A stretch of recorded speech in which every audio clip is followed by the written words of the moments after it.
전지전능하셔서 우주 만물을 창조하시는 가운데 오직 우리 인간만 하나님의 형상과 또 생기를 받아서 에덴의 땅에서 모든 것을 누리고 살 수 있도록 우리 인간을 지어주신 은혜에 참으로 감사를 드립니다. 그러나 인간이 어리석어서 하나님 말씀에 불신앙하고 불순종하고 또 그리하여 사단의 속아 죄를 짓고 이 땅에 떨어져서 오만 가지 고통을 당하다가 지옥에 갈 수밖에 없었는데 그리스도를 통해서 모든 문제 해결해 주시고 이제 하나님의 자녀의 신분과 권세를 가지고 땅끝까지 이르러 복음을 증거할 수 있는 특권까지 주신 것 참으로 감사를 드립니다. 오늘도 하나님께서 사랑하는 성도들을 불러주셨사오니 강단 메시지를 듣고 언약을 붙잡아 강단 메시지의 제자가 되게 하시며 그리하여 세계 복음화를 위한 주역으로까지 쓰임받을 수 있도록 역사하여 주옵소서. 하나님의 말씀을 통하여 힘을 얻고 위로를 받으며 또한 하나님의 뜻을 발견하고 그를 뛰어넘어서 하나님이 우리에게 주신 천명, 소명, 사명과 미션을 발견하는 은혜의 시간이 될 수 있도록 축복하여 주옵소서. 그리스도의 신 예수님의 이름으로 감사하며 기도드리옵나이다. 믿음의 단계는 1000단계, 10,000단계가 있습니다. 그래서 성도들이 이런 사역을 하면서도 또 이런 부분을 생각하지 않고 여러분 하게 되면은 많은 부분이 혼란스럽게 됩니다. 그래서 성경에도 그 말이 있죠. 믿음의 분량대로 지혜롭게 생각해라. 그러니까 성도들도 내가 내 믿음이 어느 정도인가 그러면 거기에 맞게끔 하는 것도 굉장히 중요합니다. 교회 어떤 분은 교회에 한 번도 다녀보지도 않으면서 교회를 다 하는 것처럼 말하는 분이 있어요.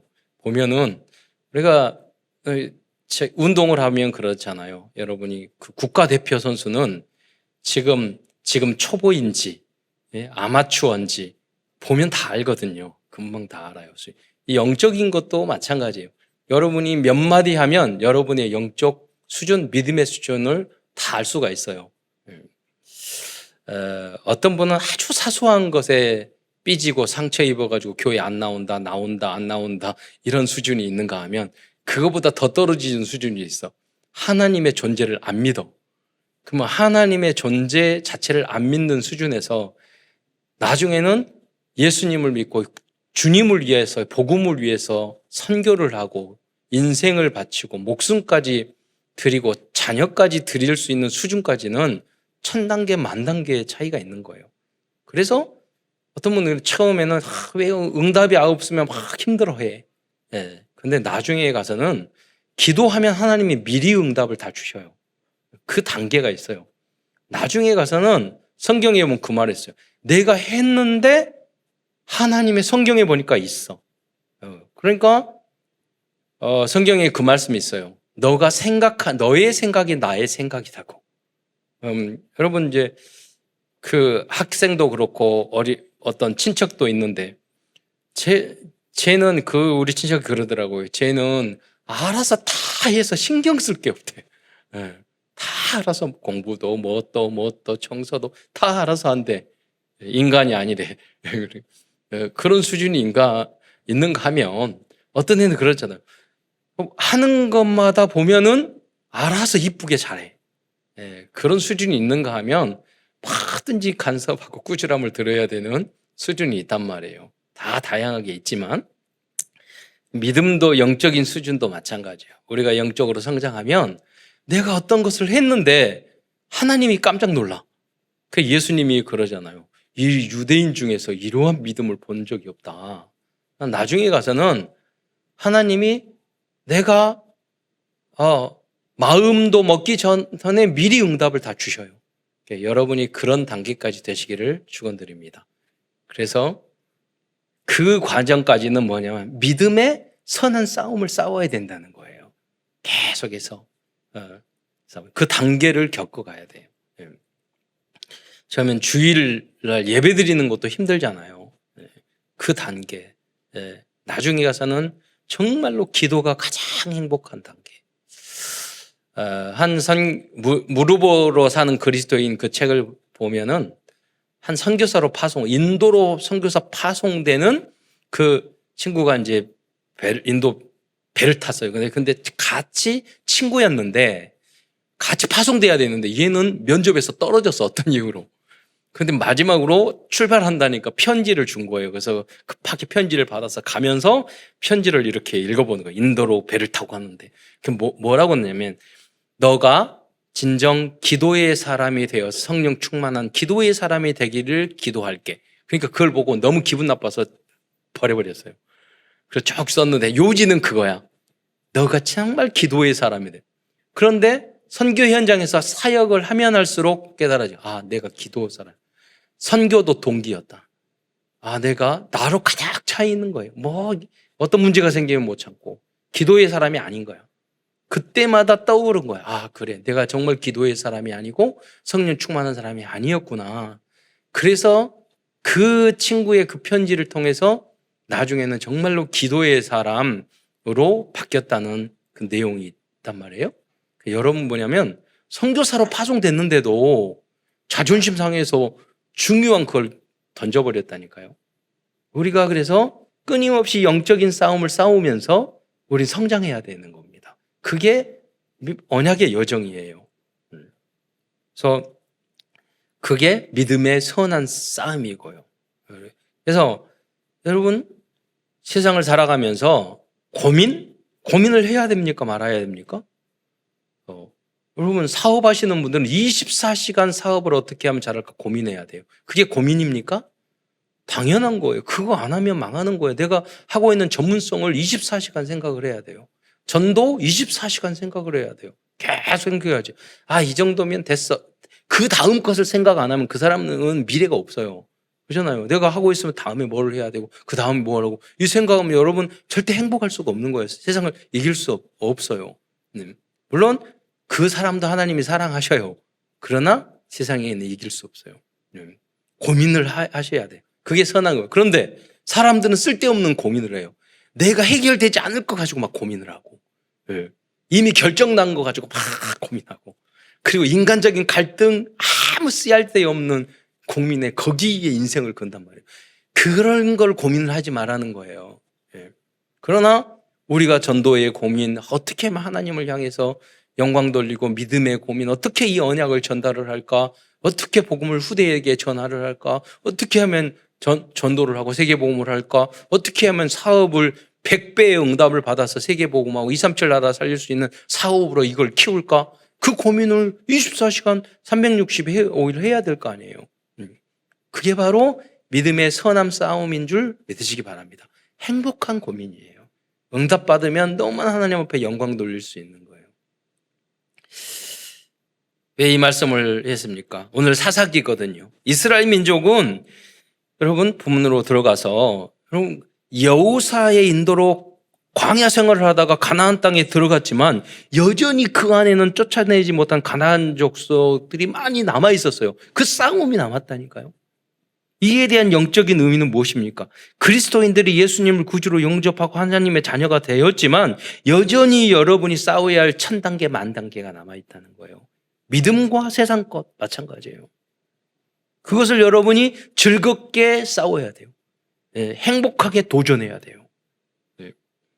이 믿음의 선한 싸움이 이 남아있다는 것을 이 사사기를 통해서 상징을 하고 있는 거예요. 그런데 그 중에서 가장 큰 문제는 뭐냐? 바로 오늘 본문 말씀 읽었던 게 마지막 절이거든요. 사사기의 마지막 절이에요. 거기 뭐라고요? 자기의 소견에 옳은 대로 행하였다는 게 이게 문제였어요. 이 소견이라는 뭐냐면 히브리어로 아이라는 건데 이건 뭐냐면 눈이에요. 눈. 사람의 눈의 의미는 뭐냐면 관점이잖아요. 자신의 지식, 자신의 사상, 자신의 의견, 자신의 성격, 자신의 욕심, 자신의 성향 그것으로 자기의 꿈 그런 관점으로 모든 것을 본다는 거예요. 하나님의 관점, 성경의 관점이 아니라 그러니까 문제가 하는 거예요. 나의 주장, 나의 판단, 나의 옳고 그름으로 생각하는 그러니까 문제가 되는 겁니다. 우리는 성경 말씀이 기준, 수준, 표준이 돼요. 종교와 기독교도 아니에요. 여러분, 종교개혁을 1517년을 했잖아요. 처음에 종교개혁을 하고 그 다음에 20년 후라고 칼빈이 또 어마어마한 장로교회 좋은 교리를 다 개혁주의 교리를 만들었어요. 그런데 세월이 몇십 년이 흘러가면서 유럽 전 세계는 딱 두 파로 나눠지게 됐어요. 그게 뭐냐면 기독교의 파와 개혁한 루터파와 그 다음에 카톨릭이에요. 카톨릭도 힘이 약해져가지고 그래서 성주는 어떤 성주는 카톨릭을 믿었고 어떤 성주는 기독교를 믿어서 나중에 하도 싸우니까 야, 우리의 신앙은 그런 결정을 했어요. 성주가 어떤 믿음을 갖느냐. 카톨릭이면은 그 지역은 성주는 다 카톨릭 믿고 개신교면 기독교면 다 기독교 믿자. 그리고 만약에 내가 종교를 바꾸고 싶으면 이사 가라. 이렇게까지 결정을 해서 그 상황에서도 싸움이 계속 일어나가 터진 싸움이 뭐냐면 30년 전쟁이에요. 30년 동안 천주교와 카톨릭이 피비린내단 싸움을 싸웠어요. 어마어마한 싸움을 해서 어마어마한 많은 사람이 죽었어요. 그걸 보면서 이게 기독교가 뭐야? 하나님을 믿는 게 뭐야? 많은 사람들이 안 믿게 됐어요. 그런데 성경에는 이웃을 내 몸과 같이 사랑하라고 그랬지 죽이고 싸우고 종교 때문에 싸우라고 하지 않았어요. 그런데 성경을 그들은 잘못 왜곡하고 왜 싸웠느냐? 천주교에 있는 성주는 땅을 많이 가지고 있었으니까 농업 중심이었고 그 사람들이 대부분이었고 또 기독교는 뭐냐면 상업을 중시하는 사람이 그 성주들의 배경이었어요. 그러니까 서로의 자기의 이권 다툼으로 피비린내 나는 전쟁을 했던 거예요. 종교는 결국 자기 종교를 악용한 거예요. 그래서 종교인이 정치하고 위탁하게 되면 반드시 큰 전쟁과 싸움이 일어나요. 그게 사단은 그것을 악용한단 말이에요. 예수님은 십자가에 달려 당신이 죽으심으로 전 인류를 살렸잖아요. 그게 그리스도고 십자가예요. 그리스도인은 나를 죽여서 전체를 살려야지, 나를 희생해서 살리는 방향으로 하는 거지. 그것이 안 됐을 때는 항상 전쟁과 재앙과 문제가 왔다는 거예요. 지금 우크라이나 정도 뭐예요? 이권 때문이 아니에요. 다른 거 아니에요. 기름, 자기의 편, 그것 때문에 무고한 백성들이 수만 벌의 폭탄을 쏘잖아요. 항상 인류의 역사는 그랬어요. 그래서 우리의 기준과 수준과 표준은 성경이에요. 그 후로 사람들은 어떻게 생각했냐면 이게 종교, 천주교, 기독교고 이거 다 틀렸구나. 결국 뭐냐면 성경이 틀린 게 아닌데 그 사람들이 틀린 거예요. 그 종교들이 천주교, 기독교가 틀린 거지 성경이 틀린 게 아니고 예수님이 하나님이 틀린 게 아니에요. 같이 싸잡아서 틀리게 해버린 거예요. 그러면서 무슨 생각이 했냐면 그래 우리가 합리적이고 이성적으로 과학적으로 생각을 해야 되겠구나. 너무 비합리적이다. 그래서 생기기 시작한 게 뭐냐 계몽주의라는 거예요.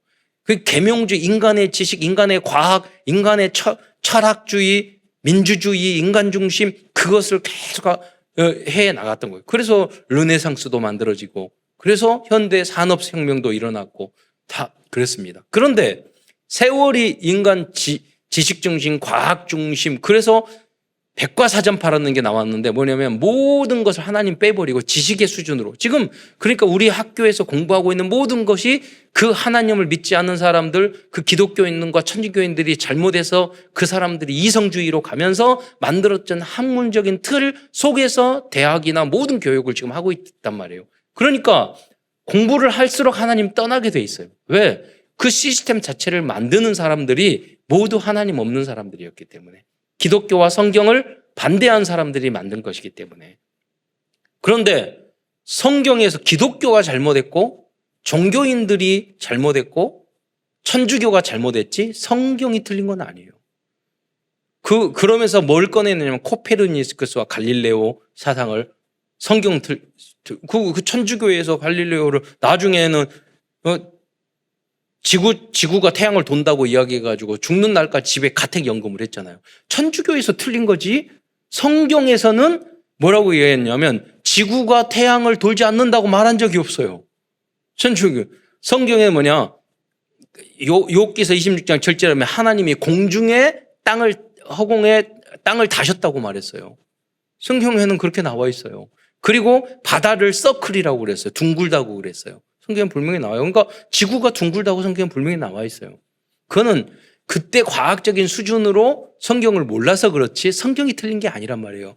그런데 마치 성경이 틀린 것처럼 기독교가 틀렸고 천주교가 틀렸지 성경과 하나님과 그리스도가 틀린 게 아닌데 마치 성경이 틀린 것처럼 지금 다 보편화됐단 말이에요. 예. 그러면 인간의 과학과 인간의 지식과 학문이 인간을 행복하게 했느냐? 아니잖아요. 그것을 열심히 했는데 1차 대전 터졌어요. 사람들이 다시 생각하게 된 거. 2차 대전이 터졌어요. 더 사람을 많이 죽이는 그 과학을 가지고 무기 만들었어요. 최고의 과학이 무기예요. 사람 죽이는 무기예요. 인간이 성경으로 복음으로 돌아가지 않으면 인간의 지식과 과학과 권력과 모든 것은 사람을 잔인하게 결국은 죽이고 사람을 불행하게 만들고 가정과 개인과 모든 사람을 청소년 타락시키고 가정을 파괴시키지 이 사회를 건강하게 행복하게 절대 만들 수 없어요. 예. 그래서 우리는 복음과 말씀주의로 가야 돼요. 다 속이는 것들이에요. 다 멸망하고 타락시키고 더럽게 만드는 것들이에요. 그런데 하나님은 거룩하시라고 말씀하셨어요. 그래서 복음과 말씀으로 우리는 돌아가야 됩니다. 예. 그래서 우리는 그런 선한 싸움을 하시기를 축원드립니다. 여러분, 그래서 이스라엘 민족도 마찬가지입니다. 지금도 말씀 따라 복음 따라 가지 않고 자신들의 속은에 오른 대로 행한 결과 재앙과 어려움을 당할 수밖에 없어요. 여러분도 말씀을 조금만 순종해 보세요. 여러분 축복이 오고 여러분 말씀 떠나보세요. 반드시 여러분의 재앙과 문제가 와요. 예. 그걸 깨닫지 못하는 거예요, 사람들은. 그게 행복이고 그게 즐거움인 줄 알아요. 아니에요, 여러분. 굉장히 재앙과 저주와 불행을 가져다 주는 것들이에요. 그게 마귀적인 것이고 육적인 것이고 세상적인 것이기 때문에 그래요. 그러면 그것을 다 이기고 우리가 이길 수 있느냐? 그 말을 하는 건 아니에요.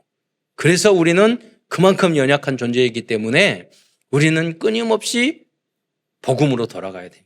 손에 얼굴이 더러운 거 묻으면 그래 어차피 묻으니까 세수 안 하세요? 어차피 하잖아요. 날마다 하잖아요. 그럼에도 불구하고 마찬가지예요. 우리 영적인 것도 기도 수첩도 우리의 기도도 예배도 우리 모여가듯이 얼굴 세수하듯이 계속 해야 되는 거예요. 이 땅에 살아가는 동안에. 안 하고 가만히 있으면 우리는 노숙자 돼요. 그렇잖아요.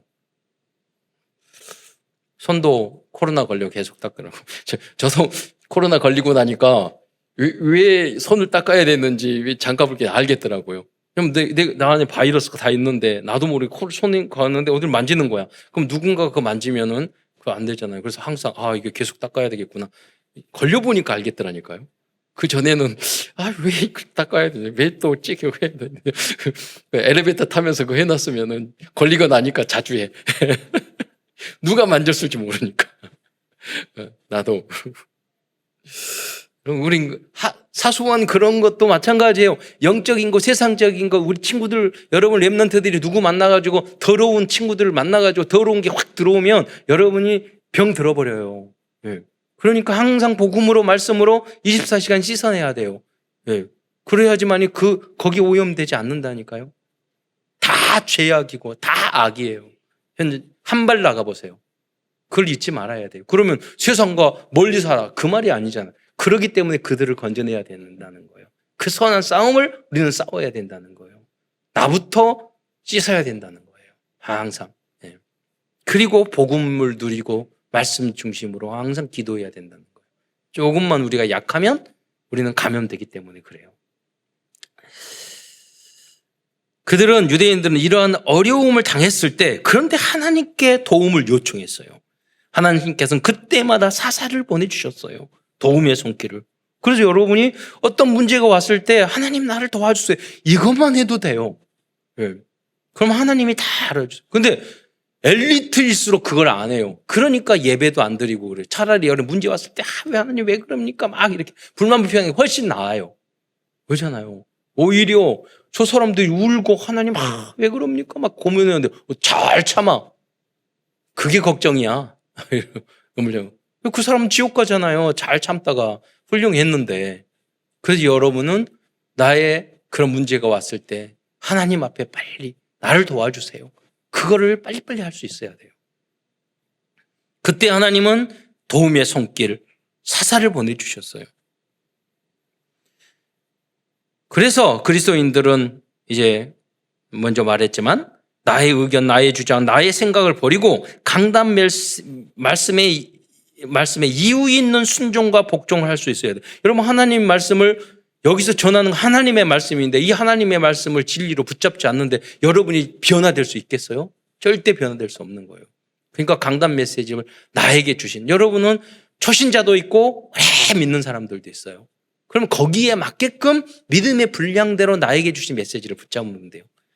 여러분 오늘도 성경 암송했잖아요. 여러분 나는 영적인 수준이 성경 암송할 수준이 아니다 그러면 하지 마세요. 절대 하지 마세요. 그런데 이번에 복음 전하고 이러려고 하니까 성경 암송을 해야 되고 이것을 우리 자녀와 함께 하고 그럼 너무 어렸을 때 너무 각인시키면 너무 좋겠다.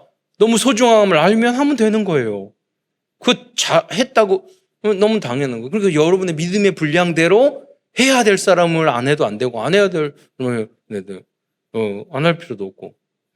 그래서 여러분 지금 사순절 그 기간이잖아요. 그러니까 성경 암송하고 다음에는 복음 전도에서 컨텐츠를 만들어서 이제는 내가 영적으로 성장하는 사람은 전도한 현장을 나만을 위해서가 아니라 이걸 잘 전도해서 다른 사람도 전도할 수 있도록 내가 작품을 만들어야지. 이런 마음, 그건 믿음의 분량이 거기 가 있으면 하시고 아직 그게 안 되면 하나님 내가 그렇게 전도할 수 있는 그 마음을 나한테 주세요. 그렇게 기도하시면 되는 거예요. 나의 믿음의 분량대로. 그러나 중요한 것은 강단 메시지 속에서 하나님이 나에게 주시는 메시지를 들어야 되는 것은 나에게 수준에 맞는 그걸 붙잡는 것은 그래 단계가 1000단계 만 단계라고 그러죠. 10단계 20단계 뛸 수는 없어요. 그러나 내가 이 단계에서 이 단계로 해야 되고 이 단계에서 다음 단계 해야지.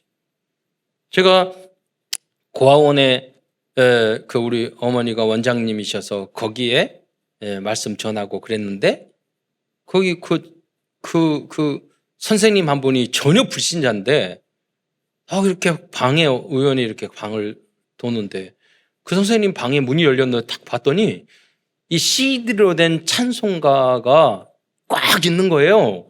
지금은 뭐 유튜브면 다 나오잖아요. 근데 그때 당시엔 찬송가를 전지를 몇십만 원짜리인데 오래전인데 그래서 제가 그랬어요. 이거 불신자인데 하나님도 안 믿으면서 이거 찾네? 그러니까 그분이 뭐라고 그러냐면 내가 여기 기독교 재단에 고아원에 왔는데 자기 전혀 찬양성가를 몰라서 배우려고 샀다는 거예요. 너무 이쁜 거 있죠. 나중에는요, 그 성장해가지고 그 사람이 도의원 부인 됐어요. 나중에 시설에 어디 시설장 되고. 하는 태도가 달라. 벌써 모든 것들이 하는 것이. 내가 믿음이 찬송가도 모르면 찬송가를 유튜브에 너무 쉽잖아요. 그걸 배우는 수준으로 하는 거고. 여러분 내가 정말 복음으로 결론 나고 내가 정말 선교사님 소중함도 알면 선교 헌금도 하고 그를 위해서 기도도 하고 내가 한 선교사님도 돕고 그 수준이 되면 여러분 그 결단을 하셔야 되잖아요. 내가 그 수준인데 안 하고 있으면 그거 해야지. 반성하고 회개하고 그리고 실천하고 그 믿음의 분량대로 하시면 되는 거예요.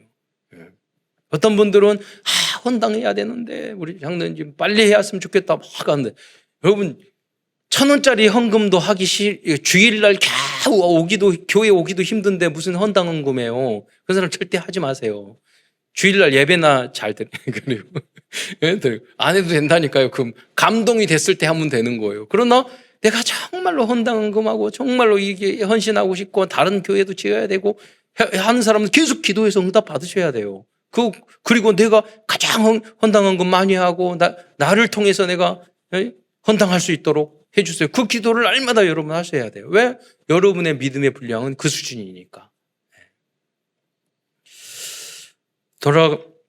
들어가서 여러분이 그래서 결국 여러분 이렇게 강단 메시지에 순종하고 여러분의 믿음의 분량을 따를 때 나의 창세기 3장 문제가 꺾이고 지교회의 70 현장의 응답을까지 받을 수 있습니다. 그래서 강단 메시지를 붙잡는 게 여러분 뭐냐면 강단 메시지를 붙잡고 현장에 가서 뭐냐면 복음과 여러분 복음 편지 그거와 그리고 강단 메시지를 항상 잘 전해야 돼요. 왜? 그래야지 참사랑 교회의 성도가 돼요. 그렇잖아요. 지교회에서 강단 메시지를 전해야지 지교회에서 딴 메시지만 계속하면 그럼 다른 데 다 가라고? 그러잖아요. 그래서 여러분 참사교회 성도예요. 나의 정생성을 잃어버리면 안 돼요. 그러니까 전체 흐름을 따르지만 강단 메시지를 나의 것으로 만들어서 항상 잘 전달할 수 있어야 돼요. 그래야지 지교회가 살아나는 거예요. 그리고 우리 교회가 3천 제자, 1천만 제자를 살릴 수 있는 교회가 될 수 있는 거예요. 사사기는 12명의 사사와 아비멜렉이 등장합니다. 이 중 6명의 사사는 기록 분량이 많아 대사사라고 하고 기록이 많지 않은 6명은 이제 소사사라고 합니다. 아비멜렉은 형제 70명을 죽이고 왕이 되려고 하였지만 결국 여인이 던진 맷돌에 맞아 죽게 됩니다. 자기가 맷돌에 맞았는데 옆에 있는 부하한테 뭐라고 얘기하냐면 내가 여인이 던진 맷돌에 맞아서 죽는 게 너무 창피하다. 페미니즘? 맞다. 그러니까 나를 칼로 죽여라. 그러니까 쓸데없는 페미니즘 그건 너무 중요하게 생각하면서 정말로 하나님의 자기 아버지가 얼마나 훌륭한 사람인데 그 믿음을 받고 하나님의 말씀대로 살아가는 것은 별로 중요하지 않아. 자기가 여자들한테 맞아 죽은 게 창피하는 것은 그래서 자기를 찔러 죽이려까지 말하면서도 사람들은 정말로 중요한 것을 중요한 게 생각하지 말고 아무 중요하지도 않은 것을 이렇게 목숨 거는 게 많다는 거예요. 책도 나왔잖아요. 2편까지. 사람들은 사소한 것에 목숨을 건다고. 사소한 것에 그런 경우 너무 많이 해요. 아무것도 아니에요. 하나님은 얼마든지 양보하더라도 여러분에게 다 응답 주실 수 있어요. 그의 나라와 의를 구하라. 그리하면 이 모든 것을 너에게 더하시리라. 애비봇 다 양보하고 포기하고 다 줘도 빼앗겨도요. 하나님은 더 큰 것을 여러분에게 주실 줄 믿으시기 바랍니다. 네. 그래서 이 친구는 아비멜렉은 사사에 포함되지 못했어요. 그래서 사사기에 나온 12명의 이름만 잠시 간단하게 말하자면 엘리훗 첫 번째 사사이고 에훗, 삼갈, 드보라, 기드온, 돌라, 야일, 입다, 입산, 엘론, 압돈, 삼손입니다. 그다음에 그 후로 이제 엘리나 사무엘까지도 사사, 그 아들까지도 사사로 이야기하거든요. 그런데 이 사사는 뭐냐? 선지자 제사장 왕이에요. 모든 권한을 다 가지고 있는 거예요. 우리 보통 사사기를 판관기, 재판장 이렇게 말하는데 그렇게 하면 정확한 해석이 아니고 하나님과 사람에게 지도자로 인정받은 사람이에요. 그런 왕 같으면서 대통령 같은 그런 사람이에요. 그래서 오늘은 큰 첫 번째에서는 사사기에 기록한 12명의 사사들에 대해서 말씀드리겠습니다. 중요한 인물들에 대해서만 간단하게요. 사사기에 나온 사사들은 불신앙과 죄와 사탄의 역사가 여전히 활개치고 있는 이 세상에서 영적인 믿음의 싸움을 하며 살아가는 그리스도인들의 모습을 상징하고 있어요. 여러분도 다 여러분이 다 지도자예요. 집에서 부모님이든 아니면 여러분 회사에서 상관이든 다 여러분이 지도자라니까요. 사사예요. 우리는 항상 부족하잖아요. 또한 사사들에 대한 다른 의미는 이 세상에서 활동하고 있는 정치적인 지도자, 종교적인 지도자 등 다양한 종류의 지도자를 상징하기도 합니다. 그래서 여러분 사사가 후반부도 이야기했지만 훌륭한 지도자는 인류에 아무도 없어요. 완벽한 사람은. 그러나 지도자가 없는 것보다 있는 게 나아요. 그렇잖아요? 부모님도 없는 것보다는 좀 부족한 부모님 많아요. 그러나 없는 것보다는 계시는 게 나아요. 그러나 그 지도자와 부모님이나 선생님이나 대통령이 훌륭하면 얼마나 좋겠어요. 그렇잖아요? 그래서 우리는 여러분 자신도 더 훌륭한 부모님, 훌륭한 상관, 훌륭한 지도, 훌륭한 남편, 아내, 훌륭한 리더자가 되도록 우리는 기도해야 되는 거고 거기에 선한 싸움을 싸워야 되는 것입니다. 그걸 포기해서는 안 돼요. 내가 필연 절대적인 것을 이 정도만 가지고 포기하면 안 된다니까요. 거기에 대해서 여러분 내가 도전을 하고 기도 제목으로 붙잡고 그랬잖아요. 전교 1등 못하는 이유가 뭐라고 그랬어요? 전교 1등 하고자 하는 생각을 한 번도 한 적이 없다니까. 쓰라고. 제가 특강 들었어요. 그 강의에 강남에서 유명 강사가 말했더라고요. 전교 1등 할 수 있는 방법. 앞에다 전교 1등 해야지. 쓰라고. 그런데 진정으로 써야지. 그러잖아요. 써놓은 게 정말로 마음으로 그렇게 해야 하면은 5등, 10등이라도 해요. 사업도, 일도, 전도도 다 마찬가지예요. 내가 진정으로 하려고 하는 마음을 가져야 돼요. 오늘 여러분 디모데에게 말하자면 하라 명령하잖아요. 여러분 처음 오신 교회 오신 분들에게 전도하십시오 이렇게 명령할 수는 없잖아요. 예수 믿으면은 다 구원받습니다. 어떤 것도 다 문제 없습니다. 네. 구원받는 데는 아무 조건도 없습니다. 맞잖아요. 그게 복음이잖아요. 그렇게 말을 하잖아요. 그러나 신앙생활하고 어느 정도 쓰라면 전도하세요. 24시간 하세요. 네? 정말 디모데에게는 사도 바울이 계속 이야기하잖아요. 네. 마지막까지 디모데에게는 명령한 쪽으로 이야기하잖아요. 조만식 선생님이라고 계셨는데 그분이 장로님이시고 민족주의자였는데 교회 장로님이셨거든요. 어느 날 일이 바빠가지고 교회에 늦었어. 그러니까 담임 목사님이 그랬어요. 장로님 거기 서 계셔요. 스톱. 그러니까 장로가 돼가지고 예배 늦어요? 끝까지 서 계세요. 그래서 그분이 민족적인 지도자잖아요. 끝까지 서 계셨다니까요. 그때는. 그 뭐냐면 새 가족에게 그랬다면 당장 때려치잖아. 그게 뭐냐면 믿음의 분량이 다르다는 거예요. 네, 그렇잖아요. 오히려 반성했을 거예요. 그래야 되는데 어떤 것보다도 예배를 소중하게 생각해야 되는 여러분이 초특급의 믿음을 가지시기를 축원드립니다. 언제까지 우리가 주님 앞에 구원받고 내가 은혜 받고 복음으로 내가 해결됐으니까 아무렇지 않아 그러고 살 겁니까? 그렇잖아요. 아직까지. 이제는 도전하고 살리고 복음 전하고 하나님도 감동받을 정도로 내가 그런 믿음을 갖고 목사님도 감동받고 성도들도 어떤 것도 문제 않고 항상 기뻐하고 다시 말하느니 기뻐하라고 그랬잖아요. 어떤 상황에도 항상 기뻐하고 믿음으로 생각할 수 있는 사람이 돼야지. 원수까지도 사랑할 수 있는 사람이 돼야지. 어떤 사람도 수용하고 포용할 수 있는 그런 사람이 돼야지. 그러면 이런 결단을 여러분 하셔야 될 거 아니에요. 여러분 미리 결론을 말씀드리자면 사사기에 등장하는 사사들은 모두 하나님의 백성인 이스라엘 사람이었지만 그들 중 대부분은 바른 믿음의 길을 걷지 못하였습니다. 이는 그리스도만이 참된 왕이시고 우리를 완전한 하나님의 나라로 인도해 주실 유일하신 참된 사사이심을 알려주고 있습니다.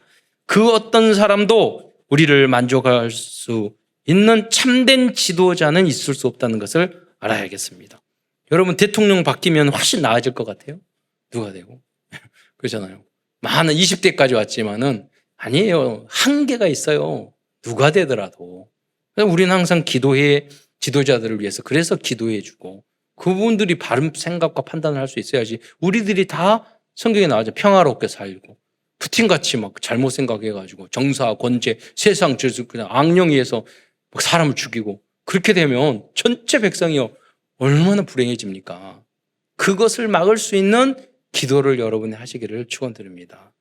그래서 중보기도가 필요한 겁니다. 첫 번째 사사는 갈렙의 아우 온니엘이었습니다. 사사기 3장 9절의 말씀에 보면은요, 이스라엘 자손이 여호와께 띄어만 주세요. 여호와께 부르짖음에 그랬어요. 아까 말했잖아요. 문제 왔을 때 여러분 부르짖기 바랍니다. 사소한 문제도 부르짖으세요. 하나님 응답 주세요. 왜? 그때는 믿음의 수준이 그거니까 부르짖어야 응답받는 수준이니까 그래요. 여호와께서 이스라엘 자손을 위하여 한 구원자를 세워. 그럼 부르짖으니까 하나님이 응답을 주신단 말이에요. 구원자.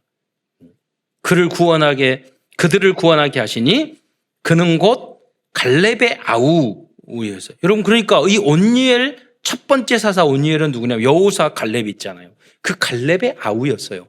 자, 이거 무슨 말을 말합니까? 형제에게 믿음을 보여준다는 게 굉장히 어려워요. 여러분 그 정도의 사람이 되시기를 축원드립니다. 형제들 보니까 다 사이 안 좋고 다 싸워요. 그래서 엊그제도 우리 조카 이렇게 만나서 이야기하면서 저는 우리 사형제가 있는데 거의 싸운 적이 없어요. 그리고 뭐 그래서 다 그런 줄 알았어요. 나중에 성장하면 볼수록 그런 게 없어. 그러니까 조카다 맞다고 다 싸워요. 뭐 때문에 섭섭하고 싸워. 다 원수돼 있고. 우리 친인척들 보면 다 그래요. 여러분, 그러나 무슨 말입니까? 갈렙은요, 자기 동생이 믿음을 가질 수 있고 사사가 될 정도로 믿음을 보여준 거예요, 갈렙이. 여러분도 그런 여러분 되시기를 축원드립니다. 이웃 사랑하기 전에, 원수 사랑하기 전에. 두 번째는 드보라입니다. 4장 4절에 보면 랍비돗의 아내 여선지자 드보라가 이스라엘의 사사가 되었다고 말씀하고 있습니다. 드보라는 발락이라는 장군을 세워 이스라엘을 구원한 믿음의 여인이었습니다. 사사기 4장 14절에서는 드보라는 전쟁에 나가는 바락에게 다음과 같은 말로 응원을 하여 주었습니다. 한번 읽어보겠습니다. 시작. 바락에게 이르되 일어나라. 이는 여호와께서 시스라를 내 손에 넘겨주신 날이라. 여호와께서 너의 앞서 나가지 아니하시느냐 하는지라. 이에 바락이 10,000명을 거느리고 다볼산에서 내려가니.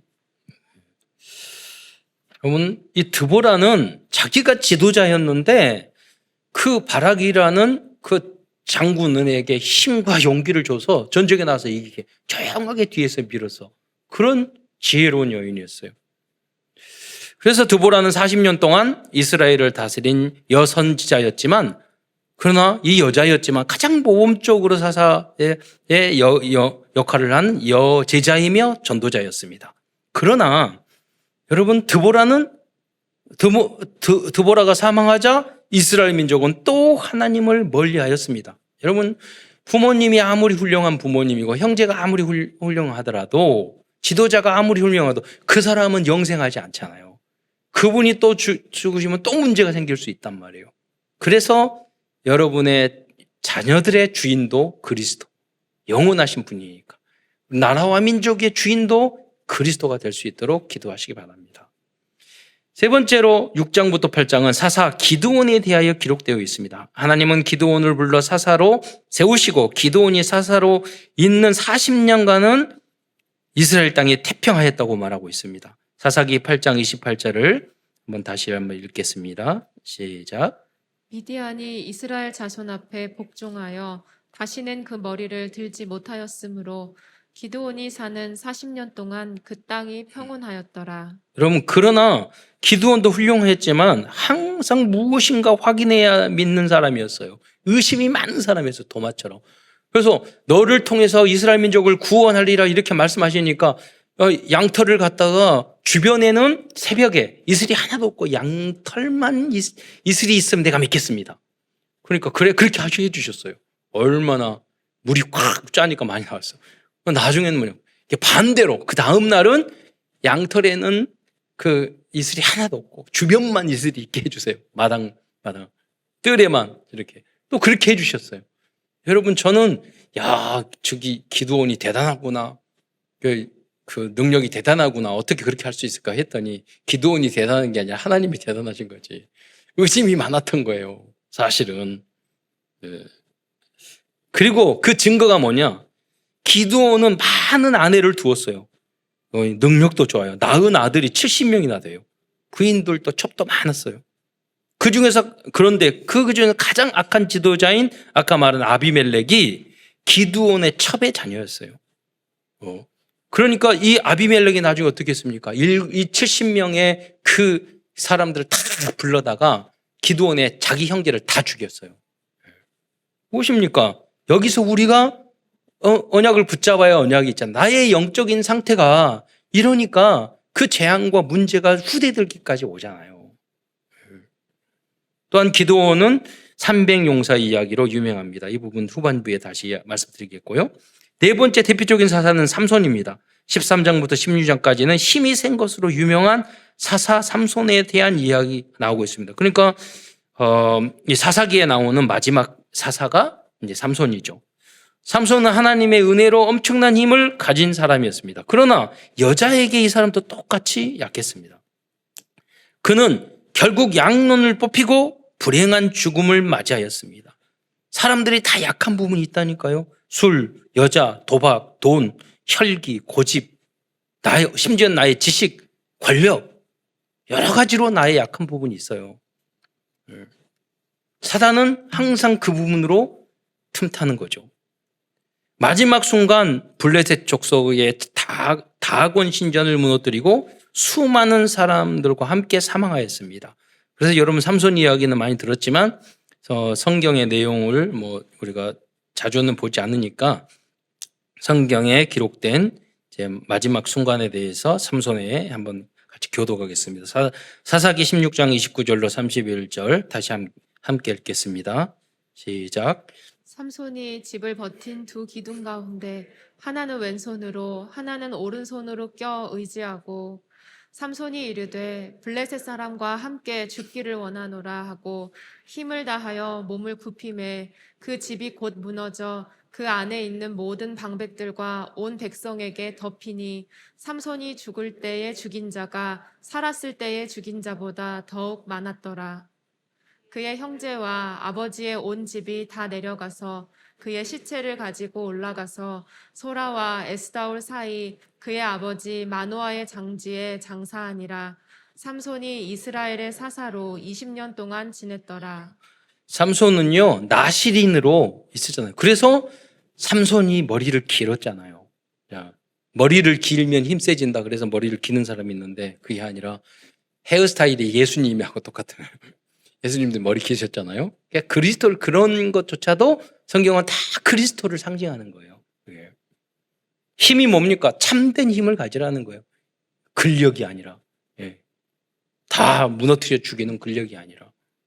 그래서 이 삼손은 뭐냐면 힘은 있었고 머리는 길었지만 힘만 의지했어요. 꾀를 썼어요. 머리도 별로 좋지도 않으면서 꾀를 써요. 무슨 꾀를 내고 퀴즈를 내고 막 그래요.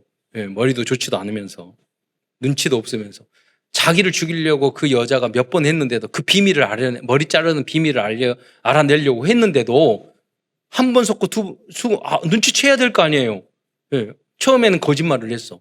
그러면 이 여자가 나를 이렇게 속이려고 그러는구나. 나를 그렇게 알아야 되는데 또 나중에 또 속아가지고 알려줘가지고 눈까지 뽑히잖아요. 우리가 기준이 말씀이 아니면 이렇게 어리석게 세상 정욕에 당한단 말이에요. 큰 두 번째에서는 사사기를 통해 보여주신 복음과 그리스도에 대하여 확인해 보도록 하겠습니다. 사사기의 내용은 대부분 부족하고 연약한 사사들의 모습이 기록되어 있지만 그 안에서도 복음과 그리스도에 대한 상징들이 숨겨져 있습니다. 여러분 사사기에서 기드온이 아들이 70명이 됐으니까 많은 부인을 얻어서 너희들도 70명의 자녀를 낳아라 그런 뜻이에요? 아니잖아요. 세상 그런 게 관심을 갖다가 그렇게 온 자식이 다 죽어버릴 수도 있으니 너희는 그런 거에 세상적인 거 자식 그런 세상 정욕 그런 게 관심을 가지지 말고 복음 전하는 후대들에게 언약을 바로 전달하는 거기에 관심을 가지라는 뜻 아니에요. 첫 번째 여호수아가 죽은 후 가장 먼저 가나안에 올라가 가나안 족속과 싸워서 이긴 지파가 유다 지파였습니다. 이는 유다 지파의 후손으로 오실 그리스도를 상징하고 있습니다. 사사기 1장 1절로 2절 말씀을 함께 보도록 하겠습니다. 시작. 여호수아가 죽은 후에 이스라엘 자손이 여호와께 여쭈어 이르되 우리 가운데 누가 먼저 올라가서 가나안 족속과 싸우리이까? 여호와께서 이르시되 유다가 올라갈지니라. 보라, 내가 이 땅을 그의 손에 넘겨주었노라 하시니라. 하나님께서는 이 땅을 그의 손에 넘겨주었댔어요. 여기 본문을 보면. 근데 그 손이 누구예요? 그의 손이 유다 지파인데 그리스도를 말을 하는 거예요. 그리스도가 나의 주인이 되시고 우리의 지도자가 되었을 때 가나안을 완전히 정복할 수 있습니다. 이것이 승리의 비밀입니다. 우리의 싸움은 육적인 싸움이 아니요, 혈과 육이 아니요, 믿음의 싸움이고 선으로 악을 이기는 싸움이고 지극히 선한 선택을 하는 싸움이잖아요.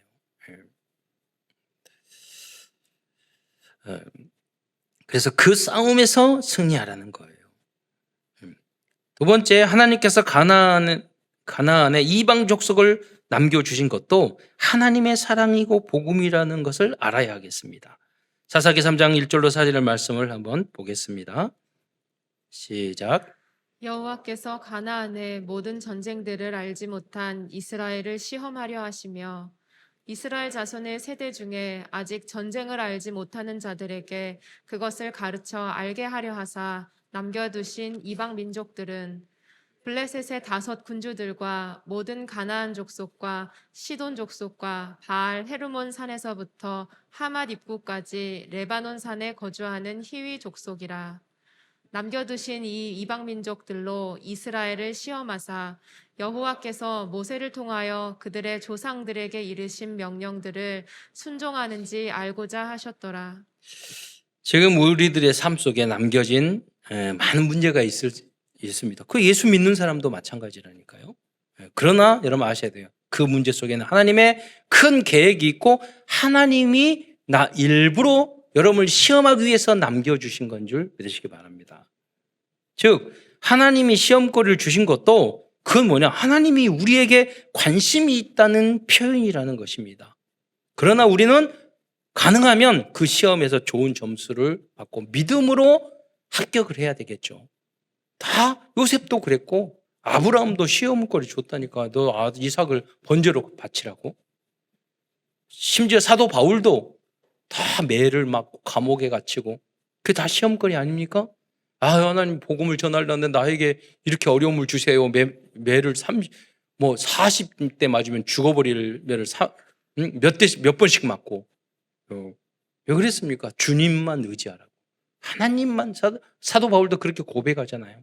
나를 의지하지 말고 오직 주님만 의지하게 하기 위해서. 그럼 하나님을 의지하는 그 기도과 여러분 간절한 그 믿음의 길을 걸으면 하나님은 여러분의 후대에게 여러분 자신과 후대에게 반드시 응답을 준다는 거예요. 여러분이 주님을 향한 고통과 어려움, 신앙의 그 여정들이 절대로 마이너스가 없어요.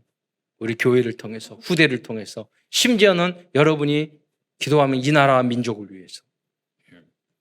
제가 이번 주에는 우크라이나 신학교 강의를 하거든요. 전쟁 일어났는데 강의하냐고 그랬더니 다 한다고. 폭탄 펑펑 떨어지는데도 죽을 때까지 할 거라고. 그래서 대단하구나. 그런 제자들이 있구나. 그래서 그 통역을 어떻게 하냐고 그러니까 여기서 하니까 거기에 통역자가 있대요. 그래서 거기서 통역하고 듣고 그러면서 지역에 다 흩어져가지고 비대면으로 그렇게 하게 됐습니다.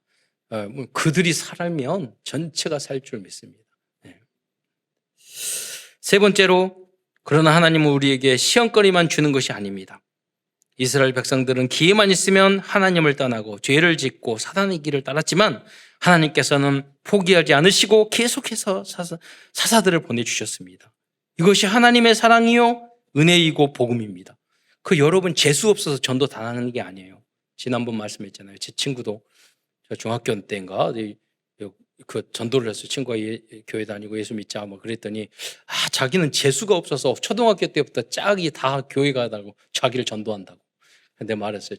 재수 없는 게 아니라 너를 사랑해서 그런 거라고. 그걸 여러분 아셔야 돼요. 여러분 교회 가자 한다고 괴롭힌 게 아니에요. 하나님이 여러분을 위에서 보내주신 거예요. 사랑하신다는 사랑의 표현이에요. 다음은 여사사 드보라를 세운 것입니다. 당시 여러분 사사기가 기록된 그 시대가 3,500년이라니까요. 그때는 우리 한국이 문화가 중국 문화도 존재하지 않았어요. 세계사에 보면 진정한 인류의 문명은 거의 2,500년밖에 안 됐어요. 3,000년. 다 그 전에 2,500년 이전의 것은 다 신화적인 것이 많지. 정말로 문명은 없다냐 없다니까요. 그런데 이 3,500년 전이었는데 여자의 신분인 드보라가 선지자의 역할과 사사의 역할을 하였다는 것은 성경이 시대를 얼마나 앞선 복음적인 책인가를 보여주고 있습니다.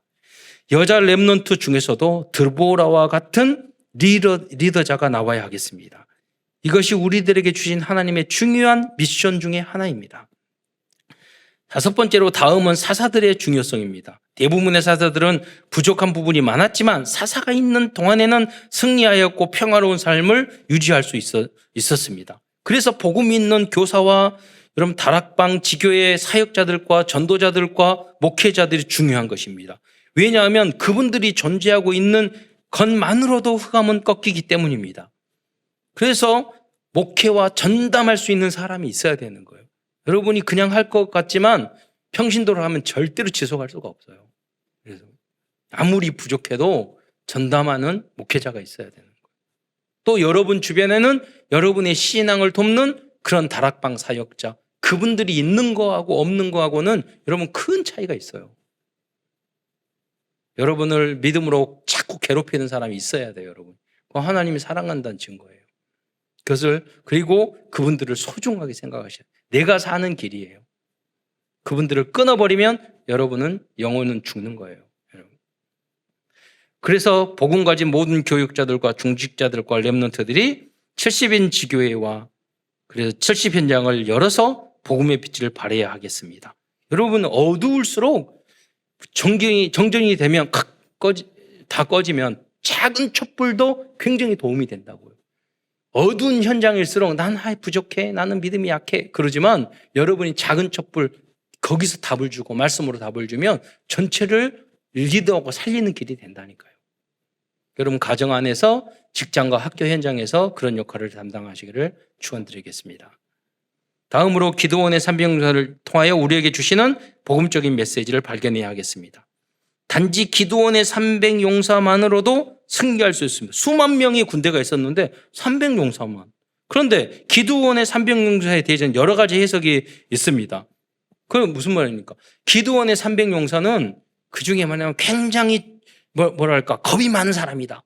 이렇게 해석하기도 하고 어떤 사람은 여러분 기도원의 300용사를 어떻게 뽑았어요? 물을 다 먹으러 갔는데 군들 손으로 떠서 먹은 사람들이 300명인 거예요.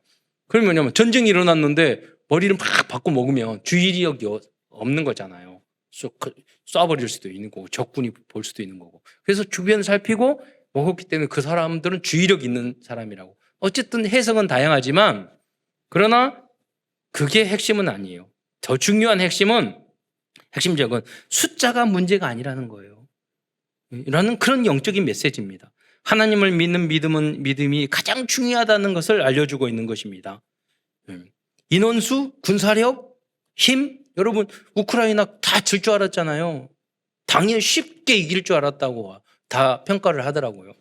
그런데 지금 한 달들이 넘도록 어렵잖아요. 배경, 환경, 실력, 지식, 권력, 자원, 돈 그런 게 문제가 아니라니까요. 지금 환경적으로 지금 세계 경제가 어려워지고 곡물 그런 분도 인플레이션이고 여러 가지로 경제가 어려워요. 그게 문제가 아니에요. 여러분이 의인 10명, 의인 1명이 있느냐가 중요한 거예요. 하나님을 믿는 믿음을 하나님의 능력을 절대로 그 환경이 이길 수 없어요. 그 믿음을 보여주는 여러분이 되시기를 축원드립니다. 이 언약을 굳게 붙잡고 믿음의 선한 싸움에서 승리하는 모든 성도들이 되시기를 축원드리겠습니다. 결론입니다. 오늘도 사사기를 통하여 우리에게 허락하신 CVDIP를 정리하면서 말씀을 마치기로 하겠습니다. 커버넌트 언약입니다. 우리들이 어떠한 환경에서도 항상 승리할 수 있다는 확실한 언약은 오직 예수 그리스도께서 우리들의 만왕의 왕이시고 만주의 주가 되시기 때문입니다. 그래서 우리는 절대 질 수가 없어요. 그 확신을 가지고 있어요. 여호수아에게 말씀하세요. 넌 두려워하지 말라, 놀라지 말라고 그랬어요. 뭐냐? 하나님의 언약의 말씀만 붙잡고 있으면 돼요. 우리는 기도만 하면 되는 거예요. 비전입니다. 우리의 최고의 비전은 237 나라 5천 종족들에게 참된 사사이시고 참된 왕 대신 그리스도를 알려주는 것입니다. 드린 꿈입니다. 만약 우리들이 24시간 나의 여리고와 나의 가나안 정복을 위해서 기도한다면 하나님께서 허락하신 나의 것, 나의 현장을 향한 모든 꿈은 이루어질 것입니다. 여러분이 생각하셔야 돼요. 24시간 다음 단계를 생각하셔야 돼요. 여러분 높은 100층짜리도요 한꺼번에 뛸 수는 없어요. 그러나 한 단계 하면 다 올라갈 수 있어요. 여러분의 모든 분야도 마찬가지예요. 가만히 서 있어? 그러면요 아무것도 안 되는 거예요. 다음 단계, 여기서 그 다음 단계, 여기서 그 다음 단계. 거기에 여러분 그 싸움을 싸우셔야 돼요. 그 고민을 항상 하고 그 도전을 항상 하셔야 돼요. 이미지입니다. 우리는 하나님의 형상과 생기와 에덴의 축복을 받은 하나님의 자녀입니다. 오직 유일성 재창조의 축복을 위해 5분만 진실하게 집중해 기도한다면 답과 응답과 해답이 보일 것입니다. 여러분, 다른 게 다 필요 없어요. 우리는 아주 다른 게 있어요. 모든 걸 해야 되겠지만 우리는 기도로 모든 것을 이루는 거예요. 그래서 그 맛을 여러분 보셔야 돼요. 프랙티스, 지속적인 실천입니다. 이번 주는 내 안에 아직 쫓아내지 못하고 있는 이방 족속과 우상들과 나의 소견에 옳은 것들이 무엇인지 기록해 보시기 바랍니다. 이것들에 대하여 믿음에 서는 싸움을 싸우시기 바랍니다. 그러나 여러분, 기록만 해도 주님께서는 치료해 주실 것입니다. 단계적으로 하나님의 시간표에 따라 알고만 있어도 돼요. 인정만 해도 돼요. 오직 복음, 완전 복음, 영원한 복음 시스템을 세팅하기 위해서 참 왕 되시고 참 사사이신 그리스도를 주인 삼고 현장에서 승리하는 모든 성도들과 후대들이 되시기를 축원드리겠습니다. 기도하겠습니다. 사랑해 주님, 감사를 드립니다. 오늘도 사사기를 통해서 하나님이 우리에게 언약의 메시지를 주신 것 참으로 감사합니다. 사사들이 다 연약하고 부족하였던 것처럼 우리도 그러한 모습을 보일 때가 많이 있습니다. 그러나 주님께서 우리를 선택하시고 우리가 또 부족할 때 새로운 우리의 도움의 손길을 우리에게 주신 것 참으로 감사를 드립니다. 오직 믿음으로 승리하는 모든 성도들이 될 수 있도록 역사하여 주옵소서. 겨우 나온 자를 살리는 것뿐만 아니라 하나님이 주신 그 힘을 가지고 현장을 살리는 그리스도의 제자로, 전도자로 쓰임 받을 수 있도록 축복하여 주옵소서. 그리스도의 신 예수님의 이름으로 감사하며 기도드리옵나이다.